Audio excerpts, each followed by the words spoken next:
యేసు లోక రక్షకుడు, యేసు పాప విమోచకుడు, యేసు లోక రక్షకుడు, యేసు పాప విమోచకుడు. ఎంత ఘోర పాపినైనను ఎంచక మరి క్షమించును.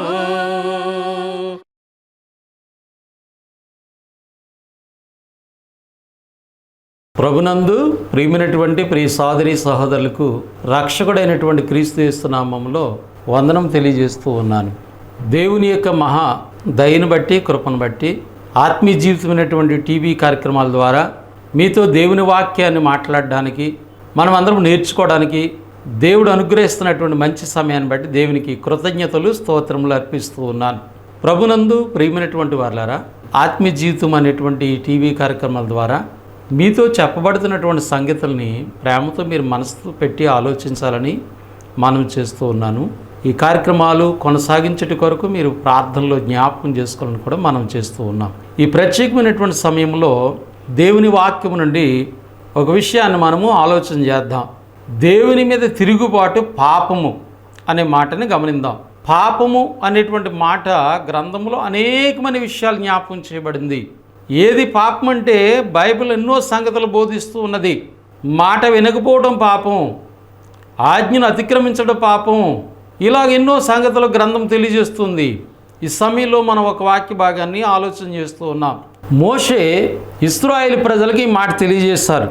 సంఖ్యాకాండం 5వ అధ్యాయం 6వ వచన భాగంలో, నీవు ఇశ్రాయేలుతో పురుషుడు కానీ స్త్రీ కానీ యెహోవా మీద తిరుగుబడి మనుషులు చేయి పాపములతో దేనినైనను చేసి అపరాధులగినప్పుడు, పురుషుడు కానీ స్త్రీ కానీ దేవుని మీద తిరగబడి మనుషులు చేసేటువంటి పాపములో అపరాధులైనట్లయితే, అంటే మానవుడు అనేకమైన పాపాలు చేస్తూ ఉన్నాడు. అలాగే దేవుని పిల్లలైనటువంటి ఇశ్రాయేలు ప్రజలు పురుషులు కానీ స్త్రీ కానీ దేవుని మీద తిరుగుబాటు చేస్తే వీళ్ళు కూడా పాపం చేసినట్లే అనే విషయాన్ని అక్కడ తెలియజేయబడింది. అంటే ఇక్కడ తిరుగుబాటు అనేటువంటిది పాపం. తిరుగుబాటు అంటే దేవుని మాట వినకపోవడం, తిరుగుబాటు అంటే దేవుని మార్గాన్ని అనుసరించకపోవడం, దేవునికి వ్యతిరేకంగా ప్రవర్తించడం తిరుగుబాటు. యోబు గ్రంథము 8వ అధ్యాయము 4వ వచన భాగంలో కూడా, నీ కుమారులు ఆయన దృష్టి ఎదుట పాపము చేస్తురేమో, కావుననే వారు చేసిన తిరుగుబాటును బట్టి ఆయన వారిని అప్పగించనేమో. యోబు యొక్క స్నేహితులు గుర్తు చేస్తూ ఉన్నారు, నీ బిడ్డలు చనిపోయారు అంటే దానికి కారణం ఏంటంటే నీ కుమారులు ఆయన దృష్టికి పాపం చేశారేమో, కావుననే వారు చేసిన తిరుగుబాటును బట్టి వారిని దేవుడు మరణానికి అప్పగించాడేమో. అంటే తిరుగుబాటు ఏమవుతుందో తెలుసా? పాపం వల్ల జీతం మరణం. కనుక ప్రభునందు ప్రియమైనటువంటి ప్రియ సోదరి సహోదరులారా, తిరుగుబాటు చేయటం అనేటువంటిది పాపం అనేటువంటి విషయాన్ని మనం గమనించాలి. సంఖ్యాకాండం 20వ అధ్యాయం 24వ వచన భాగంలో, అహరోను తన పితరులతో కూడా చేర్చబడును, యాలి అనగా మెరీబా నీళ్ల యొద్ద మీరు నా మాట వినక నా మీద తిరుగుబాటు చేశారు గనుక ఇశ్రాయేలుకి ఇచ్చిన దేశమందు అతడు ప్రవేశింపడు. వాగ్దాన దేశాన్ని అహరోను చేర్చబడడు, పొందుకోలేడు. కారణం ఏమిటంటే నా మాట వినకుండా నా మీద తిరుగుబాటు చేస్తారు. అంటే దేవుని మాట వినకపోవడం కూడా తిరుగుబాటే అనేటువంటి విషయాన్ని ఇక్కడ దేవుని వాక్యము జ్ఞాపకం చేస్తుంది. కనుక తిరుగుబాటు అనేటువంటిది పాపం. ఏ విధంగా మనం పాపం చేస్తున్నాము అంటే, ఒకవేళ ఆయన మాట వినకుండా, ఆయన చెప్పినటువంటి ఆలోచనకు లోబడకుండా మనం ఉన్నట్లయితే మనము దేవుని మీద తిరుగుబాటు చేసేవారము అనేటువంటి సత్యాన్ని గమనించాలని దేవుని యొక్క లేఖనములు మనకి జ్ఞాపకం చేస్తూ ఉన్నాయి. కనుక ఇక్కడ అహరోను, మోషే దేవుడు తనకు చెప్పినటువంటి మాటను వినకపోవడాన్ని బట్టి వాళ్ళ అమ్మాయి తిరుగుబాటు చేశారు. కాబట్టి అహరోను ఆ వాగ్దాన దేశంలోకి ప్రవేశింపడు, ముందుగానే చనిపోతాడని దేవుడు అక్కడ అహరోను గూర్చి జ్ఞాపకం చేసిన మాటను మనం గమనిస్తున్నాం. ఇంకొక సత్యాన్ని మనం ఇక్కడ గమనించవలసిన మాట ఏంటంటే, అహరోను మోషే ఎంత గొప్ప భక్తులో, దేవుడు వారిని ఎంతగా తన పరిచర్యలో వాడబడ్డారో దేవుడు వారిని వాడుకున్నారో మనకు తెలుసు. అటువంటి మోషే అహరోన్లే దేవుని మాట వినకుండా తిరుగుబాటు చేస్తే భౌతికపరమైనటువంటి వాగ్దాన దేశానికి వారు దేవుడు తీసుకెళ్ళలేదు. ఈనాడు ఆత్మ సంబంధమైనటువంటి పరలోకమైనటువంటి వాగ్దాన దేశం మనం పొందుకోవాలంటే నా జీవితములలో మరి తిరుగుబాటు అనేటువంటిది ఉండకూడదు. అంటే దేవుని మాటని ఎదిరించేవారుగా, దేవుని మాటకి ధిక్కరించేవారుగా మనం ఉన్నట్లయితే మనము కూడా తిరుగుబాటు చేసినటువంటి వారుగానే ఉంటామనేటువంటి సత్యాన్ని గమనించాలని దైవ గ్రంథం మనకి జ్ఞాపకం చేస్తుంది. ద్వితీయోపదేశకాండము 9వ అధ్యాయము 7వ వచన భాగంలో దేవుడు ఇశ్రాయేలు గురించి మాట తెలియజేశాడు. అరణ్యములో నీవు నీ దేవుడైన యెహోవా కోపం పుట్టించితివి సంగతిని జ్ఞాపకం చేసుకునుము, దాన్ని మరవద్దు. నీవు ఐగుప్తులోండి బయలుదేరిన దినం మొదలుకొని ఈ స్థలమందు మీరు ప్రవేశించే వరకు మీరు యెహోవా మీద తిరుగుబాటు చేయుచూనే వచ్చారు. ఆలోచన చేయండి ప్రభునందు ప్రియులారా. ఇజ్రాయెల్ ప్రజలు ఐగుప్తు దేశములో ప్రయాణమైనటువంటిది మొదలుకొని ఆయన మరలా వాగ్దాన దేశానికి చేర్చే వరకు, అంటే 40 సంవత్సరముల వరకు వారు దేవుని మీద తిరుగుబాటు చేస్తూనే ఉన్నారని దేవుడు జ్ఞాపకం చేస్తున్నాడు. మీరు మర్చిపోతే ఇది గుర్తుపెట్టుకోండి. మీరు ఎలాంటి జనులంటే ఐగుప్తులో ప్రయాణము ప్రారంభించినది మొదలుకొని వాగ్దాన దేశములో ప్రయాణం ముగించే వరకు ఈ మధ్యకాలం 40 సంవత్సరాలు పట్టింది. ఈ 40 సంవత్సరం కూడా మీరు యెహోవా మీద తిరుగుబాటు చేసినటువంటి వారే కనుక ఈ సంగతి మీరు మర్చిపోవద్దు. అంటే ఆలోచన చేయండి, మనం ఎలాంటి ప్రజలుగా ఉంటున్నాం. ఒకప్పుడు దేవుని ప్రజలైన ఇశ్రాయేలీయులు ఎలా ఉన్నారు?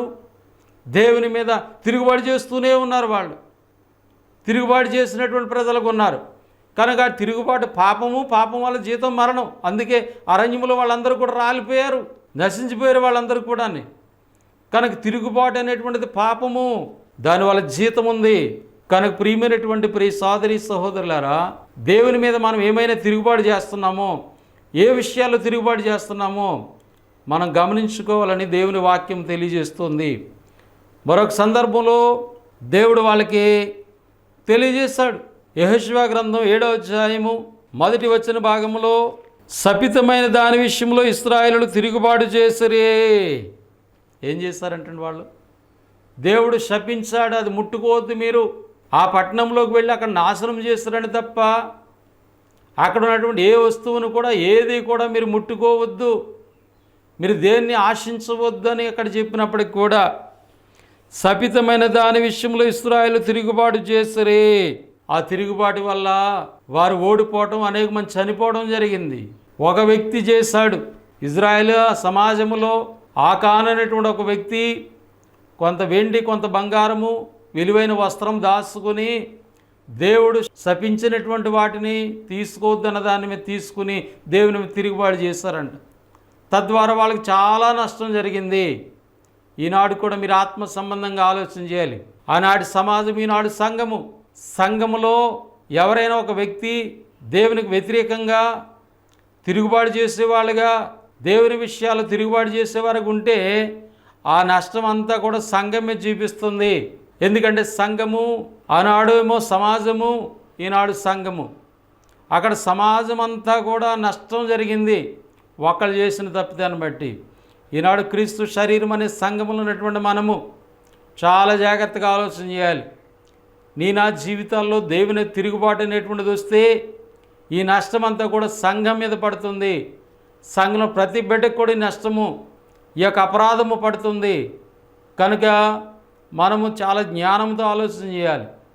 జ్ఞానంగా దేవుళ్ళు నడుచుకోవాలనే సత్యాన్ని గుర్తించాలి. కనుక ఆ శపించబడినటువంటి దాన్ని తీసుకున్నటువంటి ఆకాన్ని సమాజం అంతా కూడా ఏం చేశారు తెలుసా? సావగొట్టేశారు వాడిని. లేకపోతే ఆ వ్యక్తి ద్వారా ఆ సమాజం అంతా నష్టపోతుంది. మరి ఈనాడు సంఘాల్లో కూడా అలా దేవునికి వ్యతిరేకలు చేసే వాళ్ళని ఏం చేయాలంటే సంఘం నుండి వాళ్ళని బయటికి పంపించాలి. సేవకుడైనా సరే, విశ్వాసైనా సరే, అలాంటి వాళ్ళని దేవుని మీద తిరుగుబాటు చేసేటువంటి వారు, దేవునికి వ్యతిరేకంగా నడిపించబడేటువంటి వారు ఎవరైనా కూడా వాళ్ళ సంఘాల నుండి బయటికి వెళితేనే ఆ సంఘాలు క్షేమకరమైన స్థితిలో ఉంటాయి.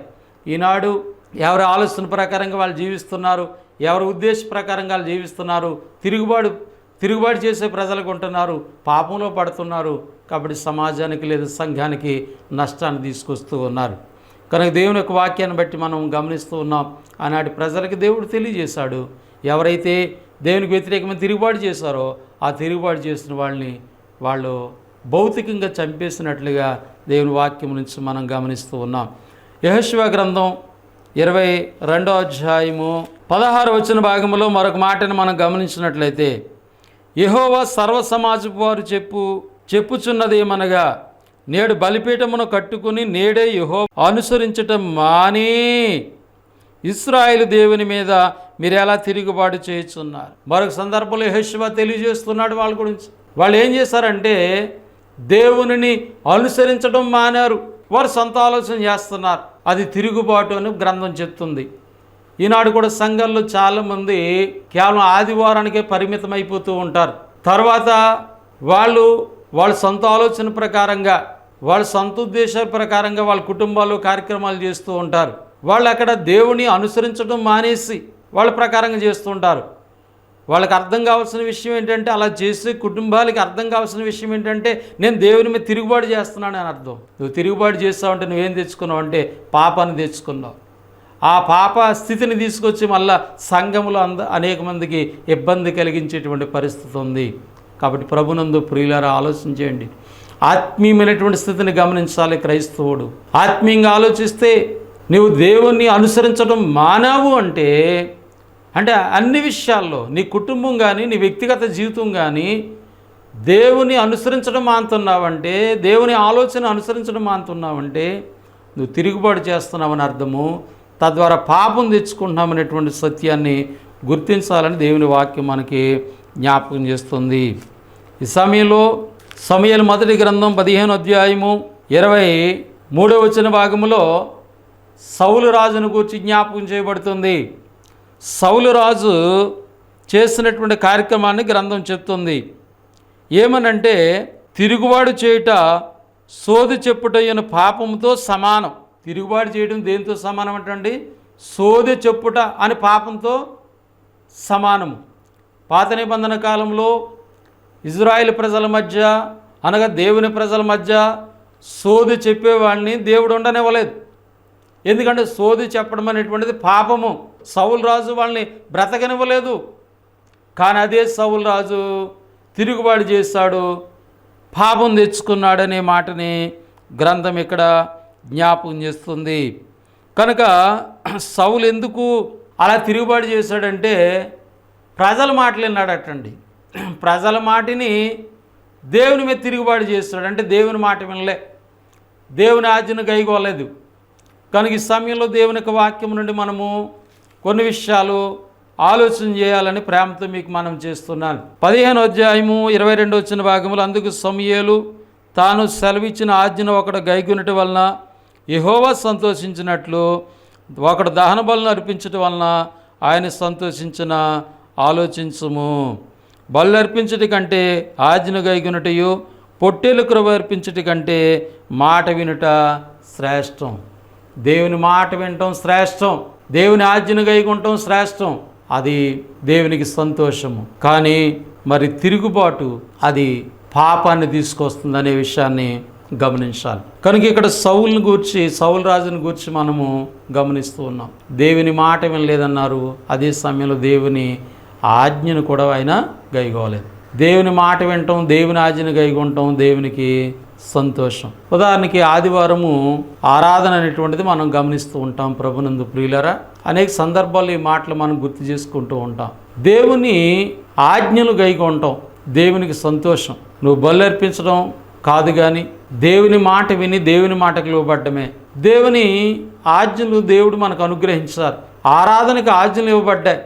ఆజ్ఞలు అనుసరించి దేవుణ్ణి ఆరాధిస్తే అది ఎంతో గొప్ప ధన్యతగా దేవుని యొక్క వాక్యం మనకి జ్ఞాపకం చేస్తుంది.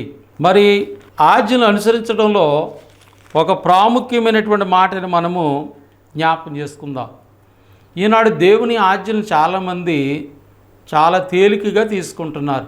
ఆజ్ఞ అనుసరించాలంటే ఆజ్ఞలకు ఉన్నటువంటి విలువను మనం గుర్తించాలి.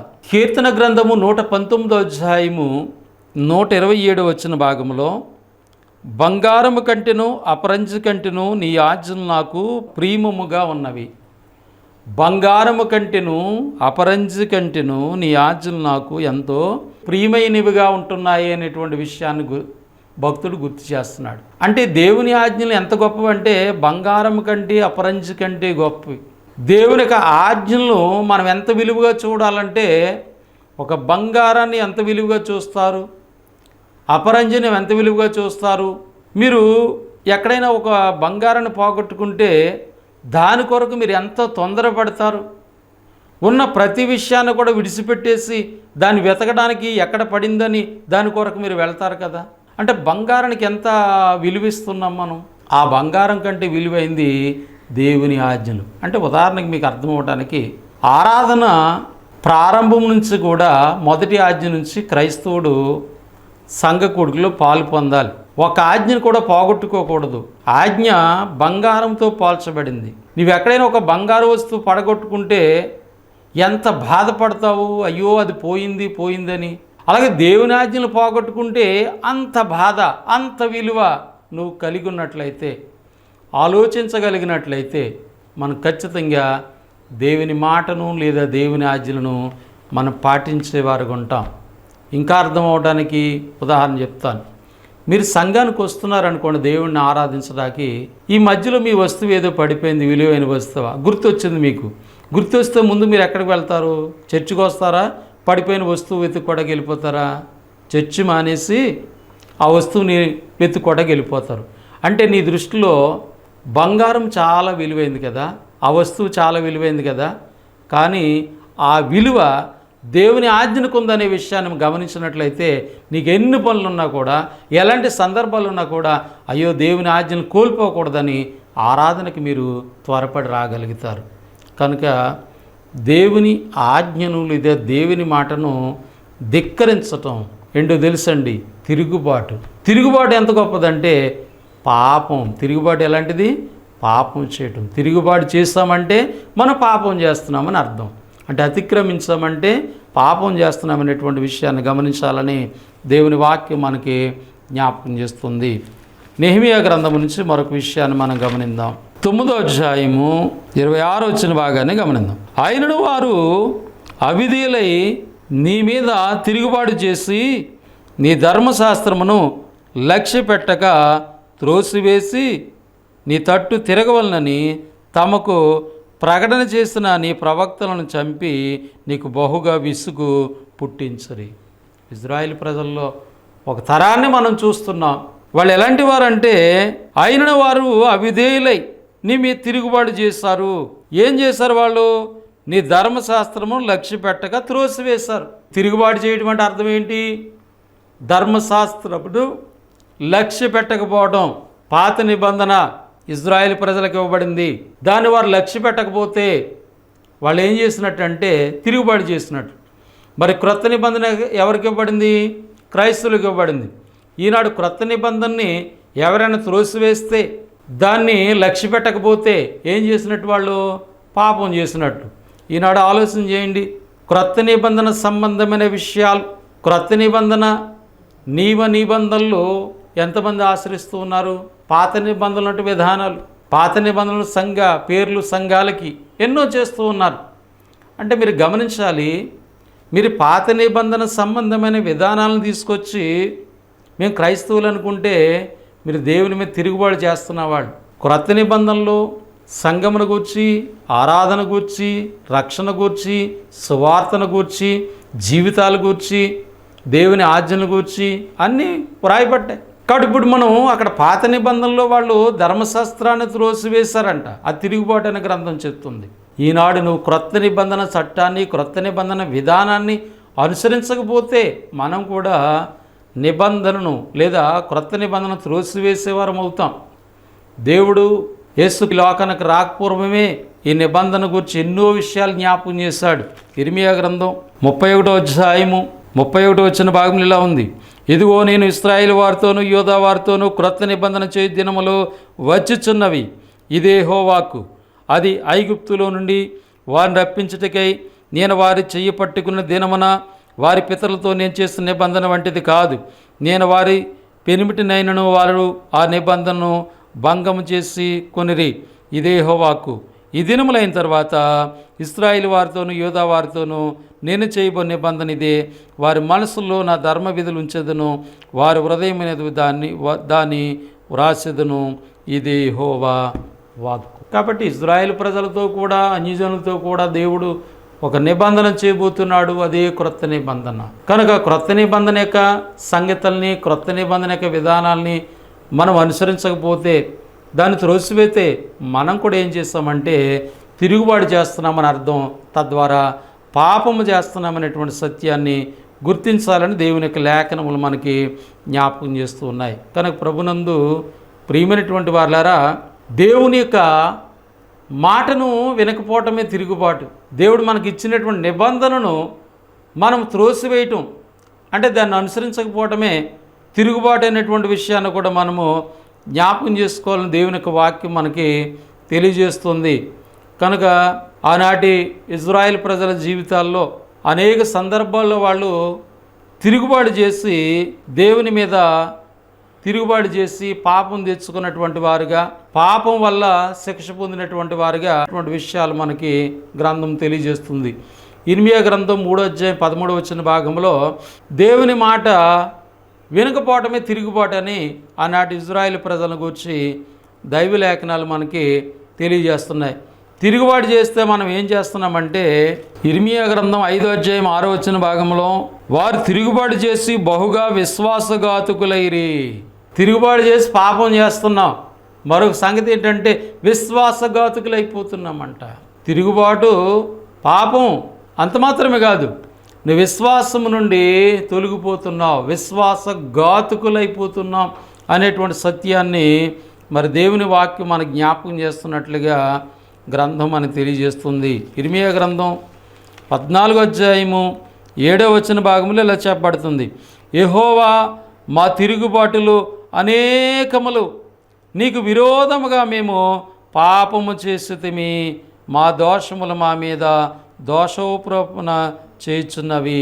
కాబట్టి ఇక్కడ ఇశ్రాయేలు ప్రజలు గుర్తు చేసుకుంటున్నారు, దేవా మేము అనేక విధాలుగా నీ మీద తిరుగుబాటు చేస్తాము, మా దోషాలన్నీ మా మీదే ఆరోపణ చేస్తున్నాయని మరి వాళ్ళు జ్ఞాపకం చేసుకున్నట్లుగా వాక్య భాగం నుంచి మనము గమనిస్తూ ఉన్నాం. కనుక ప్రభునందు ప్రియమైనటువంటి వారులారా, తిరుగుబాటు అనేటువంటిది పాపమని గ్రంథం మనకి జ్ఞాపకం చేస్తుంది. ప్రభునందు ప్రియమైనటువంటి వారులారా, దానియేలు భక్తుడు కూడా ఈ సంగతిని గుర్తు చేశాడు. దానియేలు గ్రంథం 9:7-9 మనం గమనించినట్లయితే, ప్రభా నీవే నీతిమంతుడువు, మేమైతే సిగ్గుచేత ముఖ వికారం పొందిన వారము, మేము నీ మీద తిరుగుబాటు చేసితిమి, దాన్ని బట్టి నీవు సకల దేశములకు మమ్మను తరిమితివి.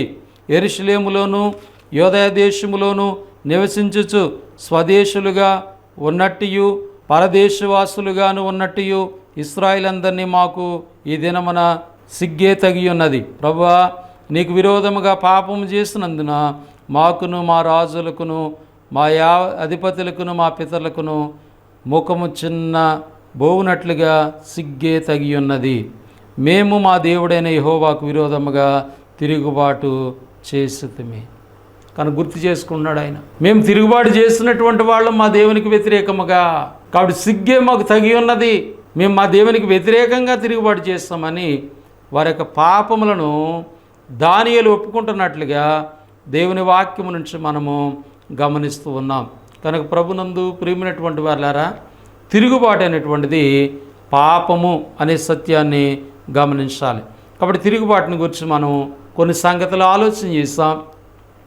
నా జీవితాల్లో అలాంటి తిరుగుబాటు సంబంధమైన విషయాలు ఉన్నట్లయితే దాన్ని మనము సరిదిద్దుకోవాలని దేవుని యొక్క వాక్యము జ్ఞాపకం చేస్తుంది. కనుక బైబిల్ నుంచి మనం అనేకమైనటువంటి సత్యాల్ని గమనిస్తూ ఉన్నాం. పాపం అంటే ఇక్కడ ఒక వాక్య భాగాన్ని మనం గమనిస్తాం, తిరుగుబాటు పాపం. ఇంకా దేవుని యొక్క విధులు, దేవుని యొక్క కట్టడలను మనము కనుక అనుసరించకపోతే మనము తిరుగుబాటు చేసిన వారమని దేవుని వాక్యం మనకి ఎన్నో విషయాల్ని పరిశుద్ధ గ్రంథం జ్ఞాపకం చేస్తుంది. కనుక ప్రియమైనటువంటి వారులారా, నా జీవితాల్లో తిరుగుబాటు కలిగినటువంటి ప్రజలుగా మనం ఉన్నామేమో ఆలోచన చేయాలని ప్రేమతో ఈ మాటలు మీకు తెలియజేస్తూ హెచ్చరిస్తూ ఉన్నాను. నన్ను నేను హెచ్చరించుకుంటూ ఉన్నాను.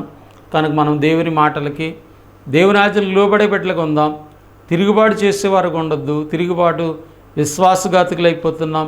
తిరుగుబాటు ద్వారా పాపం వస్తుంది. పాపం ద్వారా మనము నశించిపోయేవారుగా ఉన్నాం. అట్టి స్థితిలో మనం ఉండకూడదని దేవుడు ఆలోచన చేసి క్రీస్తు ద్వారా గొప్ప ధన్యతను మనకి ఇచ్చారు. పొందుకున్న రక్షణని మనం కొనసాగించుకుంటూ దేవుని ప్రేమలో జీవిద్దాం. ప్రభునందు ప్రియమైనటువంటి వాళ్ళారా, తిరుగుబాటుని గూర్చినటువంటి కొన్ని సంగతులు మనము ఆలోచన చేస్తాం. తిరుగుబాటు పాపం అంటే క్రైస్తవులు దేవుడిని నమ్మిన వాళ్ళు కూడా తిరుగుబాటు చేస్తున్నారు. అలాగే లోకంలో దేవుడిని ఎరగినటువంటి వారు కూడా తిరుగుబాటు చేస్తున్నారు. మేము కొన్ని ప్రేమతో మాటలు తెలియజేస్తున్నాం. దేవుని మీద తిరుగుబాటు చేయకండి, అది పాపము. పాపం వల్ల చాలా భయంకరమైన పరిస్థితి ఉంది. మీరు తెలిసి తెలియక ఒకవేళ తిరుగుబాటు చేస్తే మీకు క్షమాపణ ఉంటుంది, కానీ తెలిసి తిరుగుబాటు చేస్తే మాత్రం పాపం. యేసు ప్రభుని గురించి మీకు రక్షణ సువార్త అందిస్తున్నారు. అనేక మంది దైవజనుల ప్రేమతో మీ యొక్క ప్రాంతాలకు వస్తున్నారు. వారి మీద తిరుగుబాటు చేస్తే మీరు దేవుని మీద తిరుగుబాటు చేసినట్లు, మనుషుల మీద కాదు.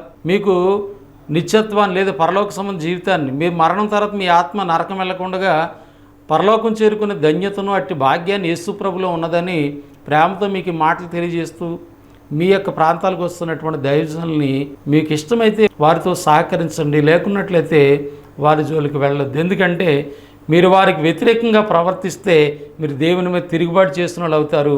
తిరుగుబాటుకి పాపం అనేటువంటిది ఉంది, పాపానికి శిక్ష ఖచ్చితంగా ఉంది. కనుక అట్టి శిక్షను మీరు తప్పించుకోలేరని ప్రేమతో ఈ మాటలు గమనిస్తూ మీరు ఆలోచిస్తారని, ఈ మాటలు మీరు మన్నిస్తారని ప్రేమతో తెలియజేస్తూ మీ అందరికీ నా శుభాలు తెలియజేస్తూ ముగిస్తూ ఉన్నాను. పరిశుద్ధుడైన మా తండ్రి, ప్రేమగల ప్రభు, నీకు స్తోత్రము, స్తుతి, కృతజ్ఞతలు. మీ కృపను బట్టి, ప్రేమను బట్టి మమ్మల్ని అందరినీ సంరక్షించి సజీవ లెక్కలు ఉంచినందుకే స్తోత్రాలు. చెప్పబడుతున్న మాటలు నిష్ప్రయోజనం కాకుండా మా అందరి జీవితాల్లో మేలుకరంగాను దీవునికరంగా ఉండేటట్టు సాయం చేయండి. చెప్పబడిన మాటలు నిష్ప్రయోజనం కాకుండా అనేక మంది బిడ్డలు ఆలోచించి అనుసరించేవారుగా దీవించమని, ఈ పరిచర్య కొరకు సహకరిస్తున్న బిడ్డల్ని, సహకరించిన ఆర్థికంగా ప్రోత్సహించిన స్థానిక సంఘ బిడ్డల్ని, మా దేశ రాష్ట్ర ప్రజల అధికారులందరి కొరకు మేము ప్రార్థిస్తున్నాం. క్రీస్తు ప్రభు యొక్క రక్షణ సువార్త అనేక మందికి అందినట్లు, అనేక ఆత్మలు రక్షించబడినట్లు సహాయం చేయమని, తండ్రి, లోకంలో అనేక మంది ప్రభుకి వ్యతిరేకంగా తిరుగుబాటు చేస్తూ ఉన్నారు. ఆ తిరుగుబాటు పాపం అనేటువంటి విషయాన్ని వారు గమనించడానికి సహాయం చేయమని, ఈ ప్రార్థన మనములో దయతో అంగీకరించి మీరే మహిమ, ఘనత, ప్రభావాలు పొందమని యేసుక్రీస్తు నామములో ప్రార్థిస్తున్నాం తండ్రి, ఆమెన్. మీ అందరికీ వందనములు. దేవుడు మిమ్మల్ని, మీ కుటుంబాన్ని దీవించి ఆశీర్వదించునుగాక. ఆమెన్. దేవుడు మనలను దీవించారు, క్రీస్తుని ద్వారా కరుణించారు, క్రీస్తుని ద్వారా కరుణించారు. దేవుడు మనలను దీవించారు, క్రీస్తుని ద్వారా కరుణించారు, క్రీస్తుని ద్వారా కరుణించారు. పాపము వలన శాపగ్రస్తులం, నిజముగా శిక్షకు పాత్రులం. పాపము వలన శాపగ్రస్తులం, నిజముగా శిక్షకు పాత్రులం. యేసే సిలువకు శాపగ్రహి అయి, యేసే సిలువకు శాపగ్రహి అయి తొలగించెను మన పాపములను, తొలగించెను మన పాపములను. దేవుడు మనలను దీవించారు, క్రీస్తుని ద్వారా కరుణించారు,